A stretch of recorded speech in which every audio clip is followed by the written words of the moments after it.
Hello, everybody. This is Derek from Khmerican, and you are tuning in to Khmerican TV.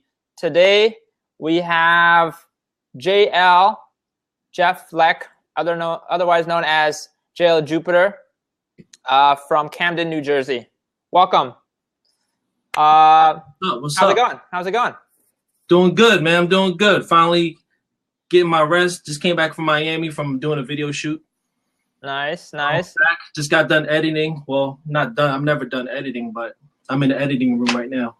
I see. So I took a little break so I could talk to my man PDP of Khmerican. What's up? That's good. Well, thank you everyone for coming in. A quick review of what can be done while you're watching us.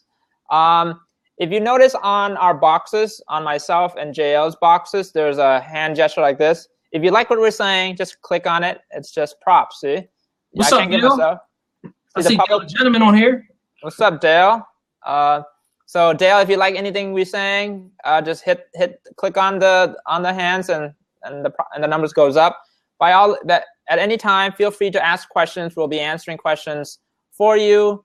To do so, type in / and the letter Q on the bottom right corner, and just write the question. And we'll also do something special this time, where if you feel comfortable, you can ask questions on video. We don't have to read your captions. We can put you on, and you can ask JL directly. Without further ado, welcome everyone. This conversation is unscripted, unedited, so anything goes. Everything's on the record. Everything's being recorded. JL, for the last year, Khmerican has been observing that you've been on your grind, and we've taken notice of that. And in particular, you've been hustling in the video and photography game. Tell us a little bit about yourself and your evolution of a R&B rap artist to what you're now doing a lot more of, this video and photography work. Yeah, as you know, back in like 2010, I dropped an album called Resident Alien. No, actually 2011. 2010 is when I got on my run. Just a strictly MC, and I met Memo Jackson, as you know him now, Hella Chley. I linked up with him, and we put an album together, Resident Alien. That did really well. Khmerican gave it some really good reviews. Had a label, Life Lab label. So I was just an artist there. Memo was doing beats and engineering. And we had another guy. He was in charge of the videos. But what happened was he left. So that put me in a weird spot because we was on this really big momentum. We was named like top 10 for Khmerican to like make some noise. But that's it. Yeah. You know what I mean? So something happened. But all bands tend to break up. So yeah. I jinx you guys. Khmerican jinxed you by putting you on that list. It was just a great experience. Oh, C Look was on that label too. If you don't know who C Look is, you need to Toast to Life. I see you, McNubb. Toast to Life. Yes. McNubb was on a project as well, Resident Alien. By the way, Resident Alien did really well. I don't know. You got to read the reviews on Khmerican. Look for it. But anyways, so he left. The video photographer guy left, and I was left in a weird predicament where I had to learn this stuff. I could have either just kept rapping, but I knew how important image was. So I just picked up a DSLR and learned it myself. I went through self-taught. So all this video stuff you've been doing, all this photography stuff is all self-taught. All self-taught. I felt like nothing could stop me. If I wanted to learn it, if you want to learn anything, you want to do something, can't nothing stop you. You know what I mean? Shit, I wanted to wear horns tonight. Can't nothing stop me from wearing horns tonight. You know what I mean? Exactly. Even though I look ridiculous, but I got people's attention. Exactly. So later you're gonna be dancing for us with those horns, I heard. So yeah, I'm gonna do the nay nay. I'm gonna try to do the noi noi. I'm trying to do all that stuff. You know what I'm saying?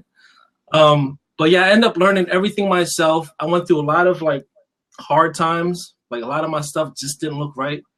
So you know what I mean? Like it's very tacky. Good thing is I have good friends that tell me the truth. Like, yo, man, that shit is whack. That font selection is whack. You know what I mean? Or no, I didn't like that. But it didn't discourage me. It just made me just, do better. Right. I just kept learning. The internet's out there, people. It is out there. You know what I mean? It's like back in the day, it was like an encyclopedia. You know what I mean? But right now, internet is just there at your fingertips. If you want to learn it, nothing can stop you. So I learned it. I went on my grind. Like I had a motto. Like if you can see my wall right here, I have all my goals written down. To all you kids or anybody that is serious about what it is that you do, I suggest that you write all your goals down. Write it down, whatever it is, just write it down. You never know. Just write it down. You're going to trick your brain into thinking it, and you're going to make it happen. Trust me. Trust me on that. That works. Yeah. But yeah, I'm here now in American. And they noticed the grind, so I appreciate that. A lot of people has been noticing the grind, so thank you. I like that. Damn, I'm getting mad love right now. Damn. Of course. Hella Chloe is my day one. If y'all don't know Hella Chloe, you better get with the movement, man. You better get with the movement. It is Chloe Nation. Calling all Chloe Nation. Speaking of Chloe, sorry to cut in real quick. Speaking of Chloe, is it true, Jeff, you were the one that gave him that stage name? Is that true? I didn't. It wasn't like we was giving. We were just homies. So okay. I just came up with the name. You know, we were just chilling, eating some pho. Okay, sounds about right. In the avenue, and I was just like, "Yo, that's hella Chloe." Like, whatever he was saying, like, that's hella Chloe. And so, just like homies do, like, you want to run with it, you can run with it. Oh, you know what I mean? So, like, he gave it the identity. I just came up with the name. That's all it was. I see. So if it wasn't for him, that hella Chloe wouldn't. You know what I mean? Like, it was kind of like it wouldn't be possible for him, but at the same time, I came up with it. So it's kind of like it just needed to happen. We needed to meet for that to happen. You know what I mean? I see. But yeah, it's true. But at the same time, I'm not responsible for him being funny. Like, he's always been funny. Like, he can just be in a room and just crack people up. I swear to you. Like, you know what I mean? Book Hella Chloe for your come on New Year's. I'm telling you. Definitely. Let's talk about you again. Well, let's understand a little bit of what you've been doing. So you've been during those 12 to 18 months. You shared us that you've been teaching yourself the craft. Share us some notable projects that you've been working on. Share us a little bit about what happened in Miami. I saw those snaps. Miami was dope. Miami was dope. Past year, I mean, I'll talk about Miami, then I'll tell you what I have coming up. But Miami was dope because I got booked by this artist named Warchild. Warchild he has a really good team, so he's been watching me as well. So he finally like booked me last year. So I've been doing like a lot of work for him. He's just been loading up, right? He's like kind of like he's doing it the right way, as far as like loading up and then timing it. You know what I mean? Because I'm so used to filming it on Saturday and dropping it on Monday. But he's doing it. He's loading everything up. He booked me. He had a budget. He booked me to Miami. We filmed. We was at this event with Fat Joe, the Gotti brothers. Jamie Foxx was at this event. So I was there filming that. But then he had his own music video that we did. He hired a model from Connecticut, flown her in. Just on Miami Beach, you know what I mean? Doing it big. And that was the first time I ever got booked out of state to go film in another state, you know what I mean? So it was a really good experience. I learned a lot. I learned that next time I need to rent gear and just send it out there rather than trying to carry all my stuff with me. I'm not doing that again. I see. So I actually what I'm working on right now. I'm editing his stuff right now. But he'll release it when he'll release it. I'm really excited for another project that's hopefully it'll drop soon, but I don't know if anyone's heard Bianca Ryan, but I did a video for her last year, and it's good. It's pretty amazing. It's going to be amazing. Bianca Ryan was the first winner of America's Got Talent. What? So you're going to be working with, you doing what, a video for her? What are you doing? I already shot the video. I shot it last year. So she's pretty amazing. So she won that, I mean, she telling me stories about Quincy Jones. Her pops is really cool. Shout out to Sean. So I did a video for them last year. It's a really pop hit, but the video is really funny as well. Nice. So when that drops, I'm gonna let Camerican know, and you guys can be like, "Yo, this Cambodian dude did this," because it's gonna shoot up. So that's lined up as well. I have like a lot more projects. Oh, don't share them all yet. We're gonna give them part 2 in a future broadcast. So yeah, for sure. Zip it up. But that's just the tip of the iceberg. But I do want to work with some more people, preferably Cambodians. Cambos, I need you to get serious with your stuff, and then you can book me. Yes. No hometown discounts. You heard that? No Cambodian discounts. Say that for the record. Hey, I do credit. I do the credit system. Okay. What's a credit system? You know, pay me. You can do a layaway, like keep paying me until it's paid off. That's all. And then I release the video. Dang. I see. You worked with Cambodian artists before in terms of your video production. I know you did a lot of Shloy videos. You're like on his official videographer.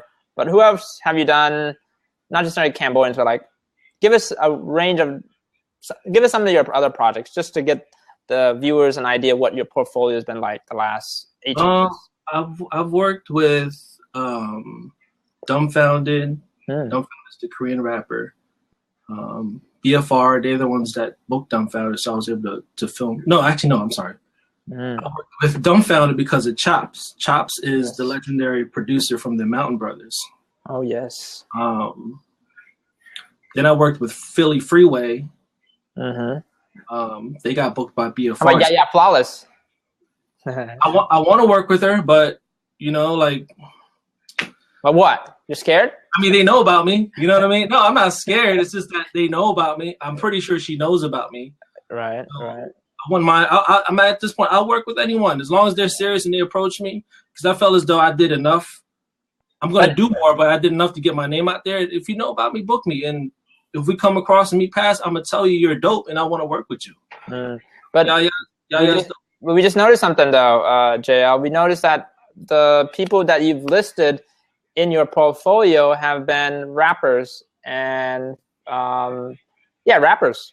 Hip-hop artists. Have you branched out to country artists or others in your videography portfolio? Not yet, but it's coming. Bianca Ryan's like my first step to do pop R&B. Okay.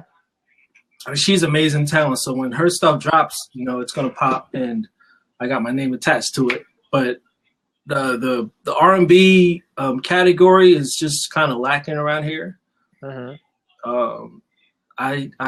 There's a few people doing it, but they're just doing it for fun. You know what I mean? They're not serious because their budget isn't serious.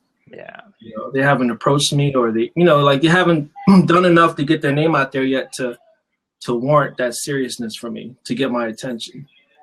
You know, I need them to get more serious about it. That's all. I see. I hear you. I don't want to waste my time. I hear you. So let's rewind a little bit. You know, not that many people probably know of JL, sort of his personal sort of his background. You know, when we did the review on Khmer, it was just Resident Alien, the sort of review. We never really got to know a little bit about you as an individual in your past. Can you share us a little bit about yourself growing up, family, whatever you feel comfortable? Sort of give us some background info on yourself. Well, you know, Cambodian immigrant, came here like 84. We arrived in West Philadelphia. I came from a musical background, musical lineage. My pops, you know, he was an artist in Cambodia, but he didn't come with us because he got caught up in back home during the killing fields. But we grew up in West Philly. Then we found a house in Jersey, Woodland, a small town right in between Camden and Collingswood. And that's where I grew up at. So Woodland is predominantly like Black, white, and Spanish. No Khmer people. All the Khmer people was in South Philly. My pops, he's in Albany, I believe. But I didn't get to meet him till like later on in life. So growing up, I didn't have that strong Khmer influence. You know, I didn't have Khmer friends, and I'm just trying to learn, just trying to fit in to the population of where I was at, which is just Black, white, and Spanish, mainly just Black and Spanish. Right. So I grew up with hip hop influence, with I guess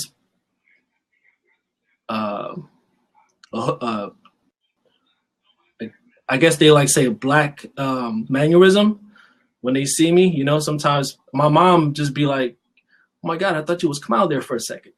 You know what I mean? Like she'll say that to me from time to time. If she's in the kitchen, I just walk in, she think I'm Kamal. So when So when people initially meet me, they'll think I'm just mixed or something. But as far as music goes, I didn't grow up listening to hip hop. I grew up listening to like country music. Really? Country music. I cannot fathom that. I cannot comprehend that. Really? Yeah, my mom was into soft rock and country music, so whatever my mom listened to, I listened to. I see. But it was enjoyable at the moment. It was enjoyable. But then as I became a teenager, I gravitated towards the music for the youth, which was hip hop. And I started watching hip hop movies, and loved it, fell in love with it. But your brother PL didn't listen to any of that rap stuff growing up as well? He did. He brought back in like when Naughty by Nature first came out with their first album. He brought it over. He's the one that brought it over, and we listened to it. We fell in love with hip hop right then and there. They had like this one song called Ghetto Bastard, which I can relate to so much. You know what I mean? It actually hit me. So I didn't understand all the terminology he was saying, but I just love how the beat was flowing, how he was dancing in videos. And so I started doing that. Then after that, I heard R&B, and I fell in love with R&B more than I did hip hop or rap music. So I started singing, and just like anything, like how I learned cameras and photography is how I learned singing. It's like I wanted to learn that so much that I went to bed singing. I listened to anything that was like R&B. I went up to black people, like, yo, I would ask black people growing up, how do you sing? Yeah, I was like, yo, how do you sing? How did they respond to that? How did they respond to that type of question? Well, I didn't. They just say you just sing. You know what I mean? Like they couldn't explain it to me. They kept saying singing from my diaphragm. So growing up, I've always tried to sing from my diaphragm, and I'm thinking singing from my diaphragm and moving my mouth, the vibrato part. I thought that could make you sing. I took classes on it. I did everything. I prayed on it. I did everything. So that's how I'm able to develop, I guess, what Memo would say, that soulfulness to my voice was just practicing, just trying to get it right, not giving up. So that's how I was able to get the singing background. So I just fell in love with singing more than I did hip hop. Hip hop came in college when my freshman year. I met Prime Mega, which is the producer of New Trees, and he's the one that brought me in to the studio, and I just started rapping. Rapping is cool, but I rather sing. I'm a singer. I see. I'm not a rapper. I see. Speaking of your singing, your music, and your rap, can you share us? Have there been any new music since the last 12, 18 months? I'm trying to think. All I see is pushing videos, but are you doing something on the side that we're not aware of? Or? I am. I'm just refining the sound to kind of make it me. Like hip hop is like on the back burner, but I'm still gonna do it. But it just has to sound right, and it just seems like every time I try to like put a record together, or every time I try to record, every time I try to film a video, I always get a big project coming up. You know what I mean? And it's like my heart isn't into it as much, so I wouldn't mind going to the film. Like if I get called on every time to do music videos, and it's kind of like I gotta put that. Even if I had time to do music, I still would study more film. But I do have stuff tucked in the way. It's gonna just take time because I just been studying the market, studying the sound, and I know once I drop, it's gonna be like, oh man, that's that refreshing sound right there. I see. So you can go Dre on us. You can go Dre on us for like 10 years, and then pow. Yeah. Because I'm gonna do like more. I'm gonna do more singing, like a lot of Khmer singing. With my type of voice. You know what I mean? So just get ready for it. So an all Khmer album, that's gonna be hot. Country too. Do that. Not yet. You'll surprise Khmer America with that one. Get one right first. Let's take a question. I'm gonna open the room up. The first person to click and invite, I'll let them in, and you can ask questions directly on video. So it's open. The seat is open. Pawn it, Shley, if you want. You can get in, unless someone beats you to the punch. Let's try to interact with our our 8 followers right now that's watching us live. Oh, I guess Ponet has requested first. We'll let the 4th seat open as well. So take your turn. We'll take turns. Welcome. Greetings. Hello, Schley. Do you have any questions for? Oh, yeah, here he is. His 4th hat. You see me? I got a celebrity calling in. Nah, I'm not. A celebrity. You have a question for our guest today? Hello, Schley. Yes. Yeah. You used to be fat, JL Jupiter. Ooh. How did you lose all that weight? I saw your old picture where you was like 200 pounds. Yeah, I was trying to find a photo to show it on the screen, but it didn't pop up. I couldn't find it. I just want to get rid of my double chin. I don't want to get too skinny. Tell me what I need to do just to lose a layer of the chin, and how you do with life. I'll tell you how I did it though. It's I think I'm crazy sometimes because when I do it, I have no chill. Ooh. Like if I'm gonna do it, I'm gonna do it, and you can't stop me from doing it. So when I wanted to lose weight, I was smoking cigarette. I remember when I started running. How heavy were you back then? For the record, this is not a joke. This is real stuff. Yeah, I was like 290. Like, around the. How are you now? How heavy are you now? Right now I got 230 on me. Okay. Yeah, but back when I was fit, when Memo met me, I was like 175. Ooh. So you better go Subway again to 175. Yeah, hey, you know my lady treats me right, so I'm not complaining. Rice and beans every night, hey, you know what I mean? But if you want to lose weight, you just have to do it, man. I was smoking cigarettes, and the day after the Phillies won the World Series, I quit cold turkey, and I started running. And that was it. I just started running. I felt like Forrest Gump when he just started running. I felt like I ran all summer, and I was able to shed about 20, 35 pounds, and I shedded some more weight when I changed on my eating habits. Did your voice get better as you got skinnier, or you were always kind of? My voice is better when I was bigger. Cool. Yeah, for some reason, big people can just sing. I don't know what it is. They just have more control of their diaphragm or something like that. Maybe I should state that then. I'd rather be a good singer than a good-looking guy. Holla. Let me get a sample. I need my auto-tune. 7%. 7%, baby. Thank you, Hello. So you have another question? Otherwise, we're gonna open up the room. Any comments? Any comments on his in your observation of his hustle the last 18 months? Because you've known him as an artist and a friend for a while. Can you share? Yeah, I seen him sharing. Yeah, I seen him real busy. Like he's always booked, like jam-packed schedule. Man, he's always working. Yeah. He works his regular job and get off, and he'll film. Then no sleep. Monday through Sunday. And it's it's even hard to to get time to to link up because he's on his hustle grind. That's dope though. It's inspiring because that's what it takes to come up in life. It's part of the grind. It's part of the hustle, man. No sleep, gang. Yeah, I plan on leaving my job, man. I plan on leaving my 9 to 5 so I can do this full time. Word. Hey, I think your boss is watching. You better retract those words. Jordan James, that's your boss. I already told my boss. I'm like, yo, I'm leaving. Can you hire me a part of your HR? He's like, nah. I'm like, well. Oh. I'm like, all right. Well, thank you for the motivation. You know what I mean? Thank you for the motivation. Because when I'm on BET with Hella Schley. Schley and I actually have been on BET before, so I kind of. Yeah, we were the only 3 Asians amongst 200 people in the audience. Remember that? Remember that, Ponet? Oh, we have a question. Jordan James. Jordan James. Let's answer that question, Jordan James. Why are you directed to do what you do? Did you understand that?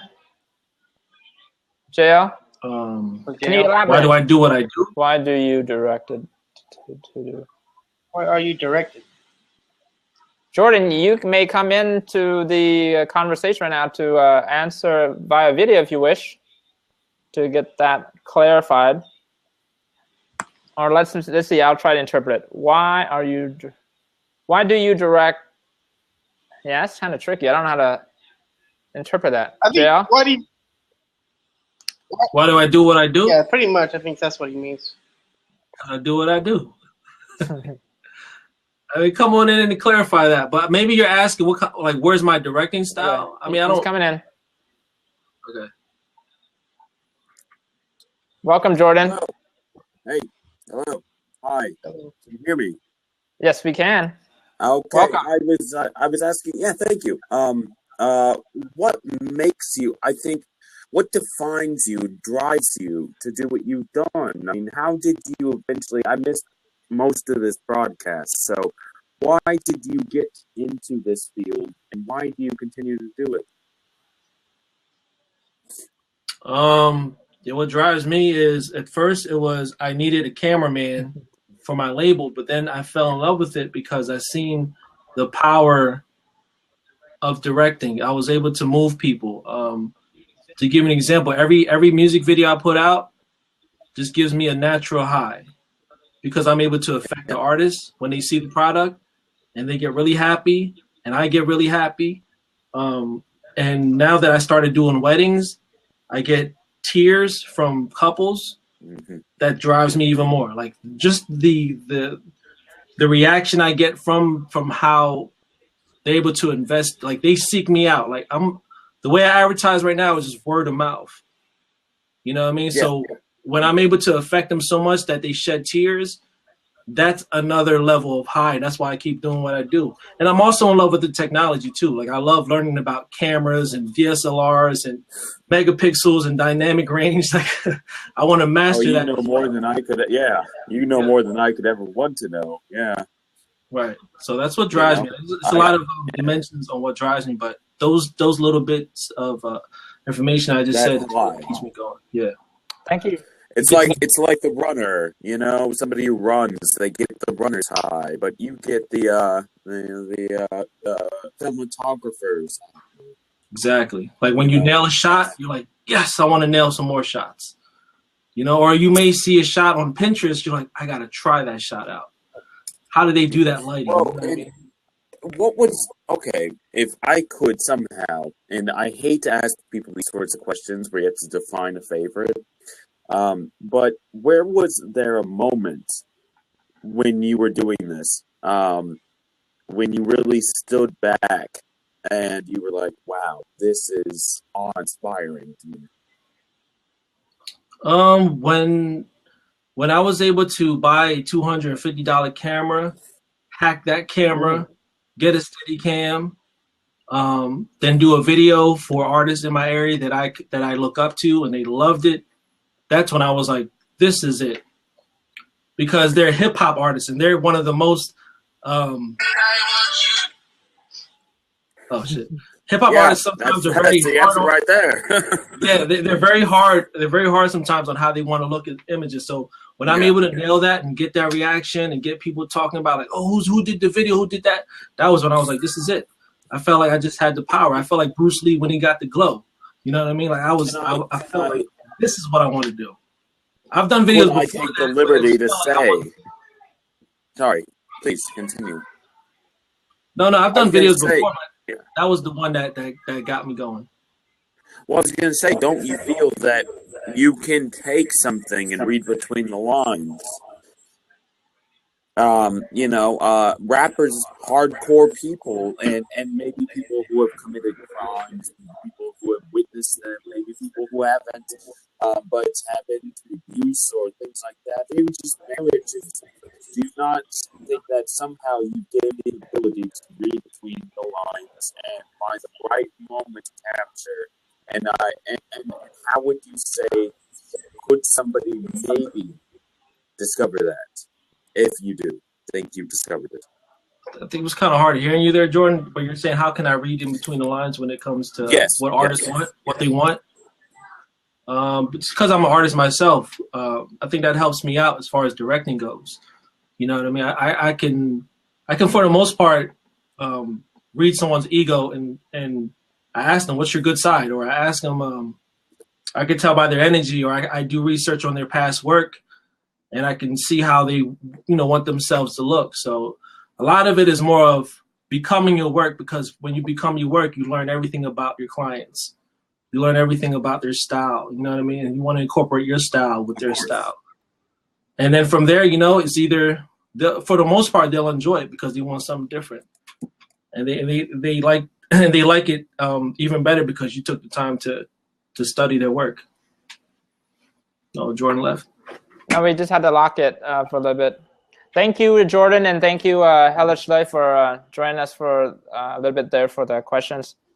We noticed that some of our followers are privating us, saying that there's been a little bit of lagging on the video and audio quality because of, I think we just saturated the connection with multiple feeds. So that was good. That was fun. We'll take definitely more questions for you guys on the comments on the bottom right. But we definitely want to use the next 10 minutes to shift the conversation a little bit of this interview. But thank you again for joining us for that part of the session. Thanks, Jordan. So JL, can you share us some of the stuff that we're expected to see from you this year in 2016? I know you shared bits and pieces of some of the projects you've done, but can you share us where can we expect to see you perform, or artists that you look out for that you're working with, or that you know you're gonna be working with? Yeah. Musically, I'm gonna be releasing some stuff this year with some really cool visuals. It's like when you're producing your artist, you produce a song, then you know what I mean? Like same thing with this year. Like I make my songs because I've had a vision first. Because I know I can film that vision. So I'm gonna make records based off the vision rather than listening to the beat, and expect to see some more very artsy type videos from me. Just for my music. Okay. But that right there, that's like I said, it really has to hit me, and once I drop it, I'm just gonna drop it. You won't even know that I'm dropping new music. Ooh. I'm not gonna be like coming soon. I'm not doing all that. You're not doing a Beyonce? You're not gonna do a Beyonce formation? Nah. Bam. I'm just gonna drop it. And hopefully, I have to make an impression within the first 10 seconds or 20 seconds and make people talk about it. So, but as far as video goes, I'm always gonna work with Hella Schley, so expect more Hella Schley stuff to come out, with better quality, better type shots. Right. But my goal this year isn't really music videos. Okay. But I'm only gonna work music only with select artists with music videos that I feel as though that can take it to another level. You know what I mean? So far I've done that, so I felt as though how I'm putting it out there, the right artists are coming to me. But I'm always gonna do music videos, but I'm not gonna just do it with anyone now. You know what I mean? I have to check their credibility and their work and all that stuff. But the top of my list is I want to do a little bit more weddings this year. Weddings, oh. Yeah, I want to do more weddings. Because like Cambodian weddings, Cambodian Buddhist weddings, or just all weddings in general? From all different. Well, all weddings in general, but hopefully, a lot of Khmer people will hit me up because I feel as though I can capture not to shit on the videographers back in the day, because I felt as though that's the style back then. But now it's the new age of directing. There's a lot of my directors that I've seen that's dope, and we need to bless Khmer weddings with our vision, with the way we shoot. You know what I mean? We need to do that, because that right there, the weddings is the culture, and the culture is always going to live. And that's what I want to do. I want to do more of that so we can project the beauty of our culture out to the YouTube and make it go viral and make people see it some more. So that's what I want to do. But I'm going to do all types of weddings this year. I already got booked for 4 or 5 weddings. 5 weddings. I see. I want to do more events, music videos, and photos. That's like my goal. If you can see it, look. Have you done commercials? Commercials too. I do commercials as well. Oh yeah, commercials. I love doing commercials. I've worked with Ubique sneaker store. Okay.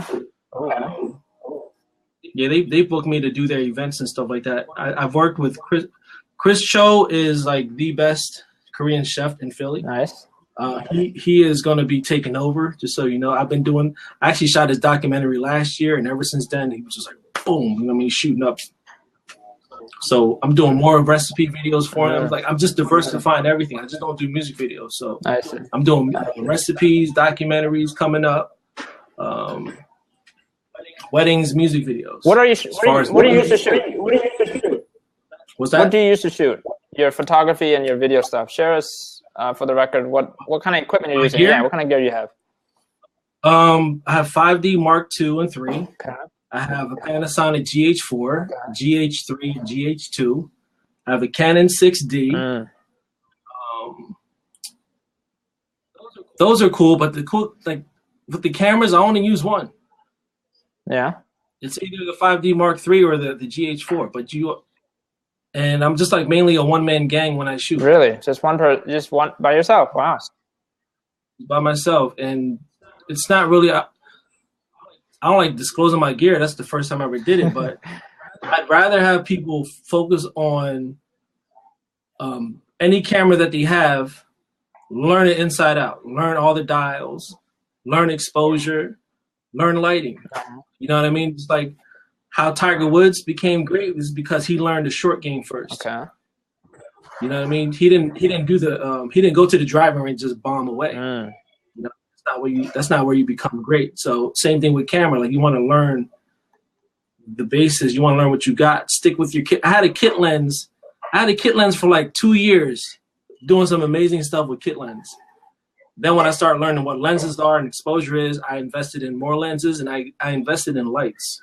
Lights cost more. Like lights are expensive. You know what I mean? But when it comes to lights, now you need storage. You know, you need to store it somewhere. So it just becomes a lot of gear, a lot of investment, a lot of money, but the payout is great because you help the artist and you help yourself. I see. Do you use drones? In your video? I have a drone. Yeah. Yeah. I have a drone. Yeah, drones are cool. Drone is the new wave, but drones are until they are able to make a drone where you can just put on the street and fly it right away. Yeah. That's when I'll be impressed. But for now, like drones, they have so many regulations out. Like, you have to put the propellers on, battery on, calibrate it, make sure it all warms up. Make sure there's no clouds, make sure there's no magnetic fields, no lines. I want a drone where I can just put it down and fly it up right away. But if you're a serious videographer, get you a drone. Have a drone. It's not that tough then, I guess, the regulations in Philly to be flying out there? It's tough. It's tough. It's becoming even more tough because they're scared of what it can do, you know? And that's just the way it is. Like, they'll in New York, they'll give you a ticket for riding a hoverboard. Really? Oh, wow. Yeah. I didn't know that they not because they think it's dangerous. It's because they don't know too much about it. They don't have no type of control over it. I see. But that's a separate issue in itself. I see. You know? Oh, I see one of my colleagues here inside the chat room. Welcome, Samade Mel, to American TV. Hello. If you have any questions there in the audience, the 10 viewers watching us now, by all means, leave us a question on the message, or I'm gonna open up the room for a little bit. Please, if you spoke before, let's see if anybody else wants to ask any questions. But you know, we have about 10-15 minutes left before we wrap things up. So we got to learn a little bit about yourself, your background, what you've been doing and what you've been working on in the past 18 months and some of the new projects. Let's talk a little bit about Cambodia. Are you getting any inquiries from Cambodia? Do you have any plans to go back to show some of your work there? You know, things have stepped up tremendously in the quality of video and photography production in Cambodia, in my observation. But any thoughts on those comments and those questions I just presented, JL? I'd love to go back to Cambodia. No, I have not gotten any inquiries, and yes, they're very dope over there. Yeah. So it wouldn't make sense to fly me up. Well, they have money. They do have money. So it becomes who do I know, and my networking game in Cambodia has to be better for me to get booked over there. That's all it is. But quality is dope over there. I've been checking it out. Like it seems as though they have fun over there, and they have access to. Seems like they have access to everything. Like over here, you need a license, you need permit, and all that. You know what I mean? Over there, you just need a warehouse, some lights, and you're ready to go. Yeah. People's rolling. Exactly. There's no strong laws that prevents or prohibits drone use for sure. I see those suckers. Exactly. I see those suckers everywhere when I was in town, especially in Angkor Wat area. They're trying to get it. They're trying to get it tougher there in Angkor Wat area for obvious reasons. Mm-hmm. But when I was there, I remember seeing it. So definitely got an upper advantage with a much more lax regulations with that type of technology. Right. I want to see some good Khmer weddings over there. I want to see some videos. I don't know if you've seen any. Link me to some. I would like to check out the quality of that too. Yeah, there's big money in the wedding business there in Cambodia with video production, and I've seen, and I'll admit that there's been forward progress in the quality of that has been produced. But at the same time, I think seeing how you sort of progress and seeing what's available here in the States. There's always room to showcase what you're capable of to the local audience, and so it boosts up everybody's standards. But we can definitely show you some links. Yeah.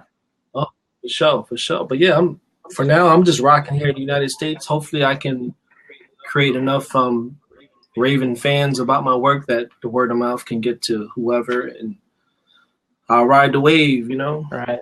And see where it takes me. One area that I did that I personally feel that you could definitely jump into and be successful in the video world is what I said earlier about commercials. I think there's so many young and open-minded and older Cambodian American entrepreneurs who have these really cool businesses, and they're starting to get more visible and active on social media, which is a good plus in my opinion. But I think they can also step up their game with video production in terms of creating commercials, like 15-30 second snippet commercials of their restaurant, of their cafe, of their food jars, whatever it may be, because everybody's like advertising their product now on video. And I haven't seen a commercial, even like the Nom Pang restaurant in New York. They're like freaking millionaires. They're like McDonald's franchising right now, and they're probably going to go out of New York very soon. They don't have a video commercial. Maybe they think it's old-fashioned to do one. But I think if someone did it first, it's just not a Cambodian thing. Like Asian Americans in general, they don't have that much video products in the form of commercials. So personally, I think there's a lot for you to like jump in first. Say, hey, I do commercials. Bam. Just right. And you seen what I've been doing just for fun. Did you see the one with the Katil one? I did not see the Katil one. You have to link us. We had a blizzard. I made Katil that one morning. I just shot it, and it's very presentable. Oh yeah, I did see it. Yeah, that was legit. Yeah, that was like 15-30 seconds. Maybe people want to eat it. So like I've been gearing myself towards that. Now I just have to gear myself as far as business introduction and all that, and right. I have to convince them I'm Khmer, shave off my beard. You're not colleagues. You're not colleagues. Twin brother. No. Nope. Yeah. Speaking of that. Not at all. Speaking of that beard, like, is that part of your new identity as a photographer? Because I surely don't remember that during those early years when I was living in New York.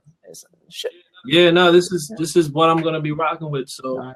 When you think beard, you're going to think of Khmer beard. When you think of Khmer or Khmer people with beard, you're going to think of two people. Okay.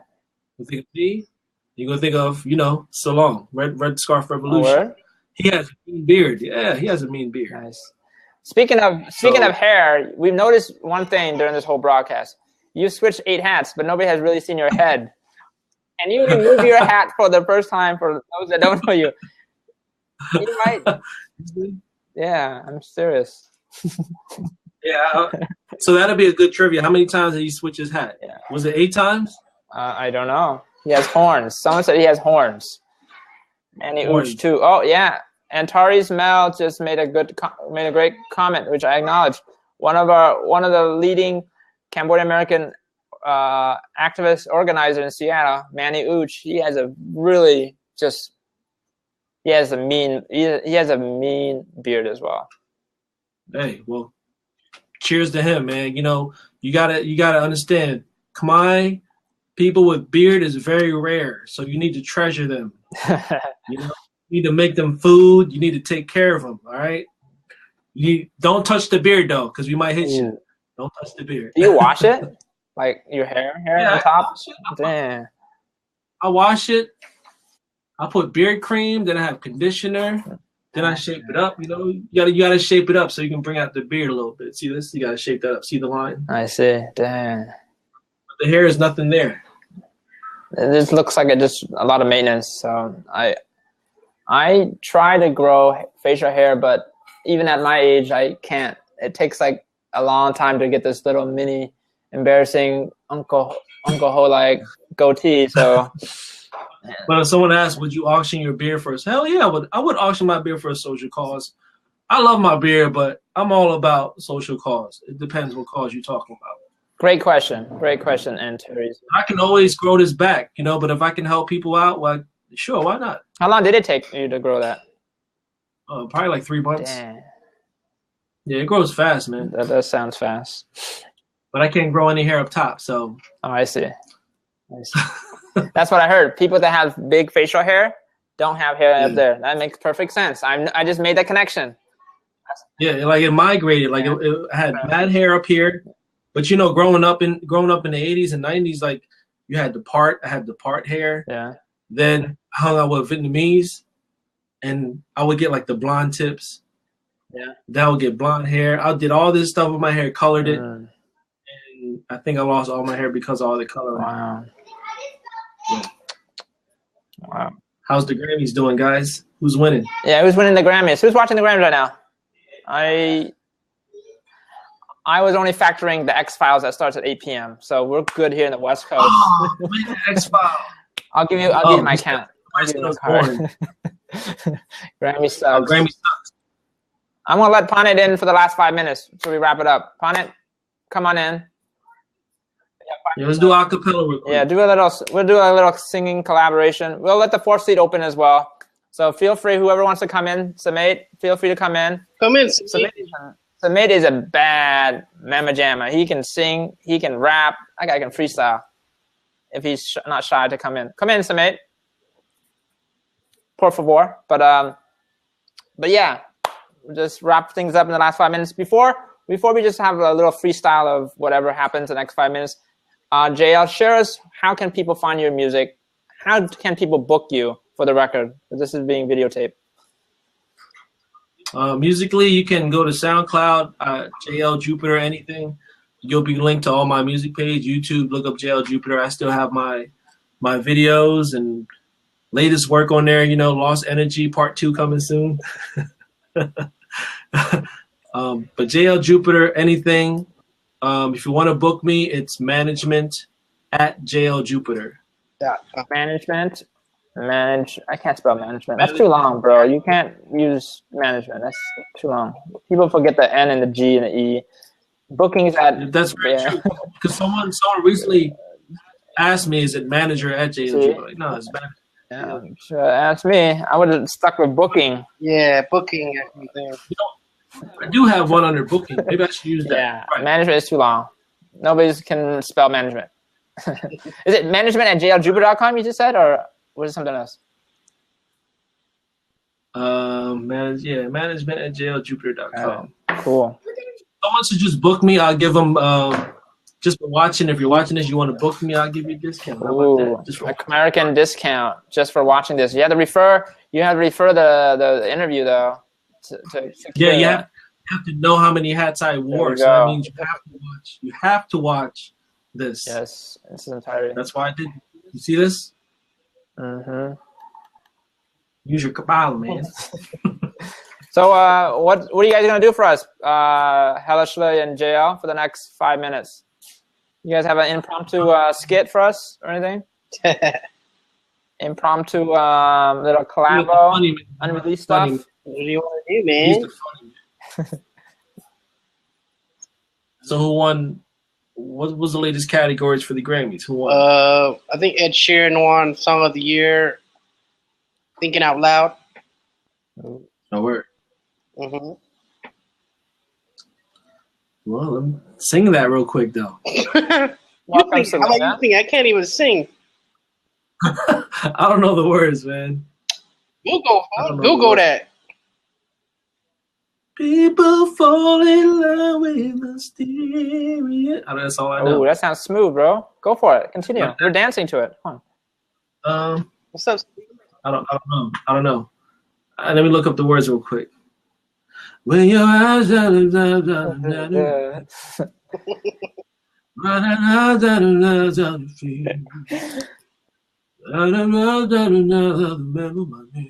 have no soul.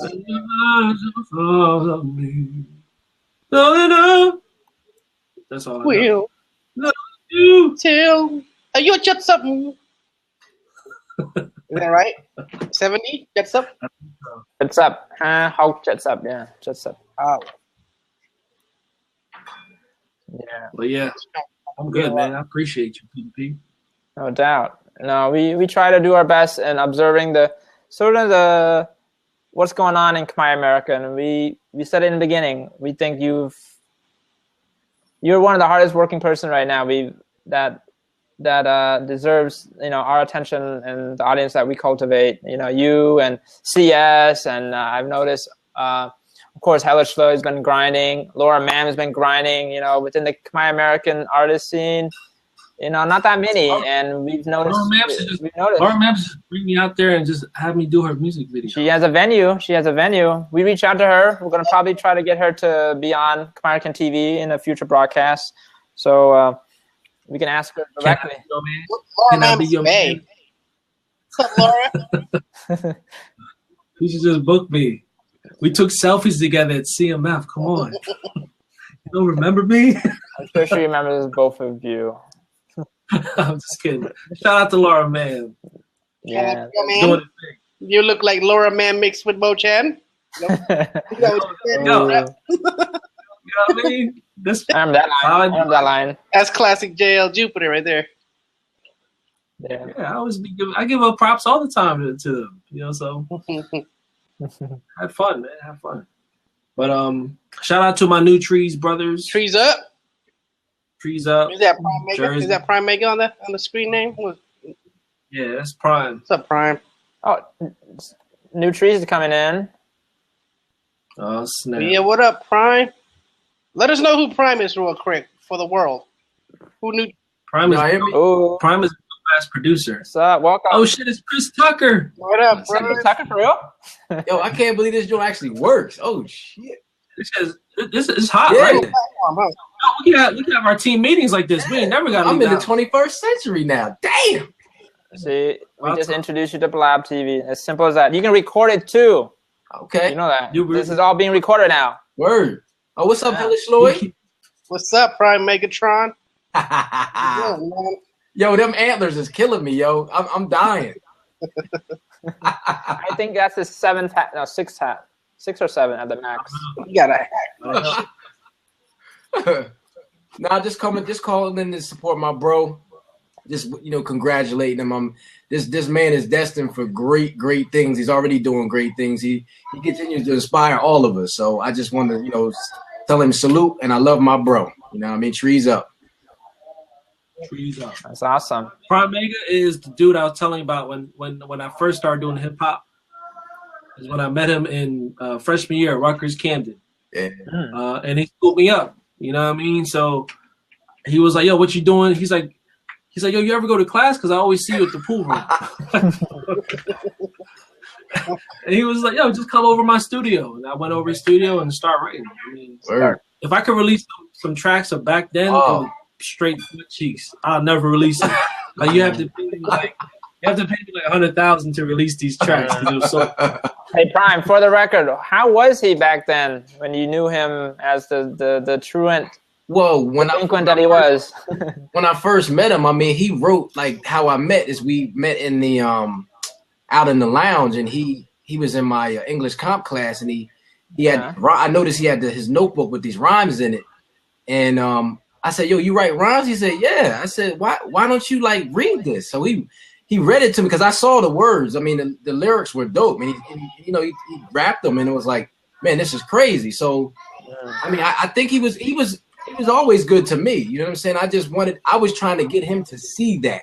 That's the thing. Sometimes people don't see that they're already good or great. And all I can say is that I just turned the mirror on him so he can see how great he is. That's all I can take credit for. That's it. It was God created him. You know what I mean? That's it. Was his sound similar to what he is now? Like, his style, delivery? It sounds like it's similar. It's just evolved. That's all. Okay. It's definitely similar. If you played it back, like we played this stuff from the 90s, I mean, he's more polished now. You know what I mean? But it's close. It's definitely close. See, what I tell you what I sounded like back then, I sounded like old school rapper, like from the 80s. You know what I mean? Like Rakim. I didn't know how. I sound like LL Cool J. You know what I mean? Like trying to get off.